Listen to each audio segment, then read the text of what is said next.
बच्चों, आज हम पढ़ेंगे कक्षा 9 की आपकी जो पुस्तक है क्षितिज, उसका काव्य खंड का पाठ है ग्रामश्री, और ये लिखा है सुमित्रानंदन पंत जी ने।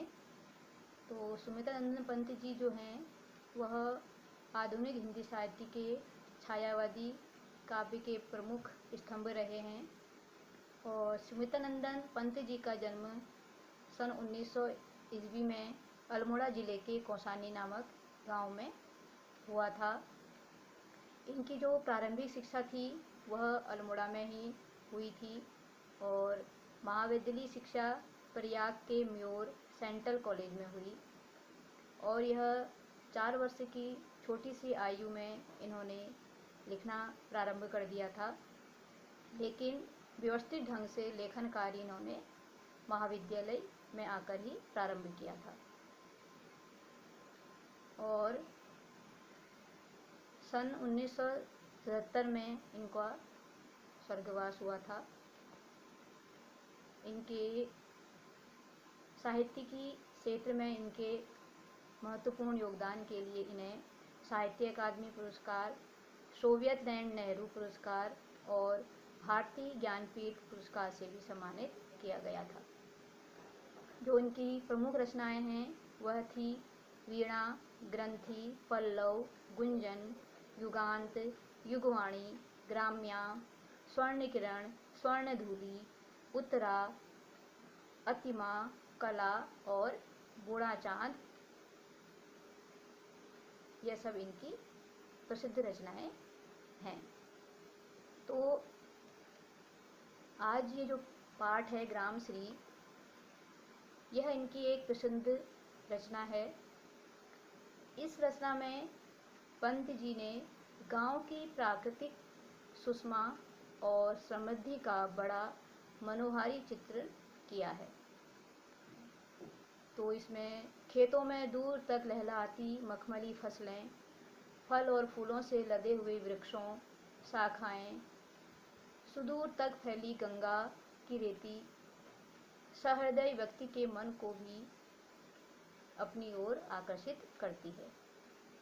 उसी की सफल अभिव्यक्ति प्रस्तुत कविता में पंत जी ने की है। तो देखिए, फैली खेतों में दूर तलक मखमल की कोमल हरियाली, लिपटी जैसे रवि की किरणें चांदी की सी उजली जाली, तिनकों के हरे हरे तन पर हिल हरित रुधिर रहा झलक, श्यामल भूतल पर झुका हुआ नभ का चिर निर्मल नील फलक। तो यहाँ पर जो कवि हैं उन्होंने खेतों के सौंदर्य का वर्णन किया है। तो वो कहते हैं कि खेतों में दूर दूर तक जो फसलें हैं वो इस प्रकार लग रही हैं जैसे कि मखमल की कोमल चादर बिछी हुई हो, और उस पर सूर्य की किरणें ऐसे लिपटी हैं मानो चांदी के समान उजली जाली सुशोभित हो रही हो। जो हरे भरे खेत हैं, जब उन पर सूर्य की रोशनी पड़ती है तो वह चमकती हुई दिखाई दे रही है। और जो लहलहाते खेत हैं तो उनके जो तिनके हैं, हरे हरे तिनके धूप में ऐसे तरंगित हो रहे हैं मानो हरे हरे शरीरों में लहरें मारता हुआ हरा रक्त झलक रहा हो। जिस प्रकार मनुष्य के नसों में लाल रक्त होता है, तो उसी प्रकार वो कह रही हैं, कहते हैं कवि कि जो हरियाली है, जो हरे भरे तिनके हैं, जो खेत हैं, उन पर जब सूर्य की रोशनी पड़ रही है तो उनके अंदर से जो हरा रक्त है वह साफ साफ दिखाई दे रहा है। हरियाली से भरी पूरी धरती पर आकाश, स्वच्छ नीला आकाश अपना आंचल, उसके ऊपर ऐसा लग रहा है कि उसने अपने आंचल को उस हरे भरे खेतों के ऊपर बिछाया हो, ऐसा प्रतीत हो रहा है। फिर है रोमांच सी लगती वसुधा आई जो गेहूं में वाली, अरहर सनई की सोने की किंकणियां हैं शोभाशाली, उड़ती भीनी तैलाक्त गंध, फूली सरसों पीली पीली, लो हरित धरा से झांक रही, नीलम की कली तीसी नीली। तो यहाँ पर धरती की शोभा देखकर ऐसा लग रहा है कि मानो धरती प्रसन्नता से रोमांचित हो उठी है और रोमांच के रूप में तन से गेहूं और जौ की बालियां उगाई हैं। अरहर और सनई की सुनहरी पकी फलियां रुंझुन मधुर ध्वनि करती हुई सुशोभित हो रही हैं। अरहर और सनई की जो फसलें हैं उनसे जो उनकी फलियां हैं उनके अंदर जो दाने होते हैं उनसे रुंझुन की एक मधुर ध्वनि उनको सुनाई दे रही है और वह ऐसे लग रही हैं जैसे कि धरती ने अपने जो उनकी रुंझुन करती जो आवाज़ है वह ऐसी लग रही हैं जैसे कि धरती ने अपने कमर में कमरबंद बांधी हो और वह उसके घुंघरू हों। और चारों तरफ सरसों की पीली पीली गंध फैल रही है। सरसों के पीले जो फूल हैं उनसे जो उठने वाली हल्की तैलीय महक पूरे वातावरण में फैल रही है। जो सरसों होती है उससे तेल बनता है, तो उससे कह रहे हैं कि पीली पीली जो सरसों की जो खेत है उससे एक तैली खुशबू सी चारों तरफ फैल रही है। और देखो, इन सबको देखने के लिए, इन सौंदर्य को निहारने के लिए नीलम की कलियों के समान तीसी और नीले फूल भी हरी भरी धरती में झांक रहे हैं। तीसी अलसी को कहा जाता है, तो और नीलम एक नीलमणि, एक रत्न होता है।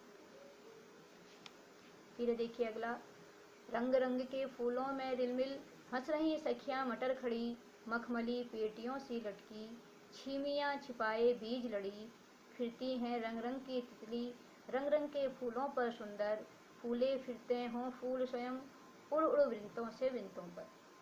तो यहाँ पर कवि पंत जी जो हैं वो खेतों में चारों ओर विविध रंगों के फूल खिले हुए हैं, इसका वर्णन वो कर रहे हैं।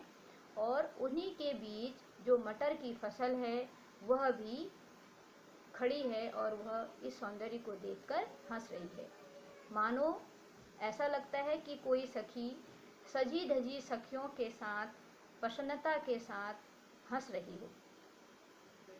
मखमली पेटियों सी लटकी, छिमियां छिपाए बीज जड़ी, और उनकी जो फली है वह मखमली पिटारी के समान फलियां लटक रही हैं और जिसमें बीजों की लड़ियां छिपी हुई हैं।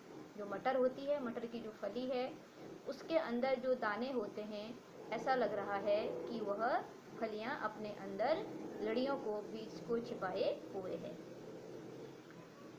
फिरती है रंग रंग की तितली, रंग रंग के फूलों पर सुंदर, अनेका अनेक प्रकार के सुंदर सुंदर चारों तरफ फूल खिले हुए हैं और उन पर विविध प्रकार की रंग बिरंगी तितलियां उड़ रही हैं। और उन्हें देखकर ऐसा लग रहा है कि जैसे फूल ही स्वयं उड़ उड़कर रंग बिरंगे फूलों में स्वयं ही एक फूल से दूसरे फूल पर जा रहे हों। अर्थात यहाँ पर ये कहना चाह रहे हैं कवि कि रंग बिरंगी फूल हैं और रंग बिरंगी तितलियां हैं। तो उनको देखकर ऐसा लगता है कि मानो फूल ही खुशी के कारण उड़ उड़कर एक तने से दूसरे तने पर उड़ रही हों। अगला है, अब रजत स्वर्ण मंजरियों से लद गई आम्र तरु की डाली, झर रहे ढाक पीपल के दल, हो उठी कोकिला मतवाली। तो यहाँ पर कवि कहते हैं कि देखो, आम के पेड़ों पर जो आम के जो फल हैं वह आ चुके हैं और वह सुनहरी रुपहली मंजरियों से लद गई हैं। पतझड़ की ऋतु आ गई है। झर रहे ढाक, पत्ते कब झड़ते हैं? पतझड़ के मौसम पर, जब पत्ते अपने तनों से झड़ना आरंभ हो जाते हैं तो तब पतझड़ की ऋतु आ जाती है। ढाक और पीपल के वृक्षों से पत्ते झड़ने लगे हैं। हो उठी कोकिला मतवाली, और आम के पेड़ों पर जब बौर आते हैं तो उस समय कोयल भी क्या हो जाती है? मतवाली हो जाती है और वह भी गाने लगती है। महके कटहल मुकुलित जामुन, और जो कटहल के वृक्ष हैं वह सुगंधित उठने लगे हैं। जामुन की बौर की कलियां कुछ अधखिली सी दिखाई दे रही। मुकुलित का मतलब होता है अधखिली सी। जंगल में झरबेरी झूली, फूले आड़ू नींबू दाड़िम, आलू गोभी बैगन मूली। तो जंगल में झरबेरी बेरों से लद गई है। आड़ू नींबू अनार आदि फलों के साथ आलू गोभी बैगन मूली सब्जियां खेतों में तैयार खड़ी हुई है। पीले मीठे अमरूदों में अब लाल लाल चित्तियां पड़ी।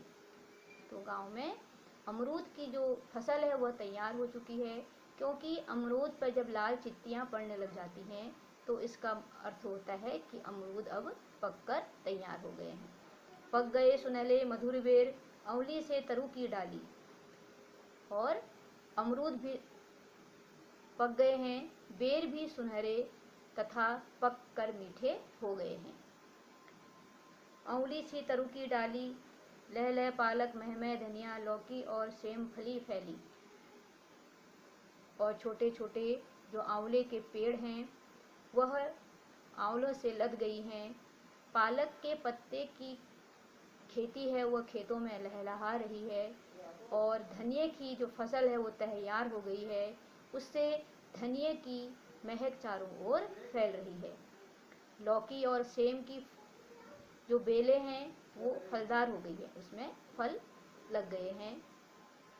मखमली टमाटर हुए लाल, मिर्चों की बड़ी हरी थैली। और मखमल जैसे कोमल टमाटर अब पककर लाल हो गए हैं।